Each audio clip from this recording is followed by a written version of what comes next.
Bonjour à tous, on est ESCSF et on est en présence de Loïs qui est membre du quartier général qui organise aujourd'hui un événement à Paris, c'est le Festival des jeunes engagés en Europe et on est avec lui pour lui poser quelques questions sur l'économie sociale et solidaire et on aimerait avoir une définition.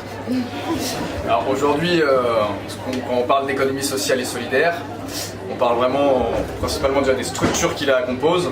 Aujourd'hui, ce sont les associations principalement, puisque c'est 80% d'associations dans l'économie sociale et solidaire. Mais ce sont aussi les fondations, les mutuelles, les coopératives. Et depuis 2014, avec la loi ESS, il y a les entreprises qui peuvent se revendiquer, on va dire, de l'économie sociale et solidaire en respectant les critères qui sont énoncés justement dans cette loi. L'ESS, c'est aussi des principes.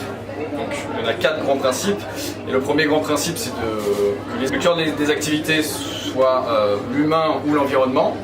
Le deuxième grand principe, c'est une gouvernance partagée. Un individu égale une voix. Le troisième grand principe, c'est une libre adhésion aux organismes de l'ESS. Et le quatrième grand principe, c'est vraiment une approche territoriale des activités des organismes. Donc le but, c'est vraiment, tu vois, de pouvoir avoir, de relocaliser vraiment les emplois de ces organismes. Merci beaucoup Loïs. On est aussi avec Mélanie qui est vice-présidente de ESCSF et elle va tenter de répondre à la question pourquoi ESCSF participe à cette économie sociale et solidaire. Alors ESC Sans Frontières, c'est une association de solidarité internationale, donc une association loi 1901, donc dans ce cadre ça rentre dans l'économie sociale et solidaire. On est une association qui œuvre en faveur de l'éducation dans 4 pays dans le monde, le Pérou, le Cambodge, le Sénégal et les Philippines. Et donc je pense que pour répondre à ta question, Maïwen, on peut reprendre les 4 grands principes qui ont été évoqués par Loïs, c'est-à-dire premièrement le côté humain-environnement. Nous on le retrouve dans nos missions, puisqu'on a des volontaires qui chaque année interviennent dans ces 4 pays pour vraiment pouvoir améliorer l'accès à l'éducation des enfants dans ces pays-là. Donc ça peut être au travers d'un centre, par exemple au Pérou, un centre de réinsertion sociale pour des jeunes. Au Sénégal, c'est au niveau des fournitures scolaires, donc leur permettre d'avoir accès à ces fournitures pour donc avoir accès à l'éducation. Au niveau de l'environnement, on a aussi le cas, notamment au Pérou, où on met en place des projets d'ordre de développement durable dans ce centre.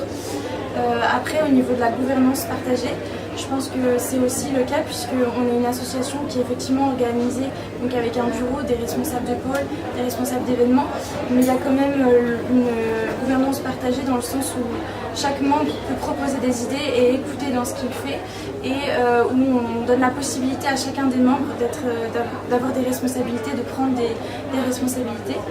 Ensuite, il y avait... L'approche territoriale. L'approche territoriale, oui. L'approche territoriale, je pense qu'on peut parler de l'économie, de l'ancrage local, du fait qu'on promeut l'économie locale, notamment au Sénégal, puisqu'on a mis en place des boutiques dans lesquelles on vend les fournitures scolaires qu'on produit, et donc à des prix symboliques. Donc ça permet vraiment de favoriser cette économie locale et de ne pas faire de l'assistanat. Ok. Donc merci beaucoup Mélanie et on va clore cette interview.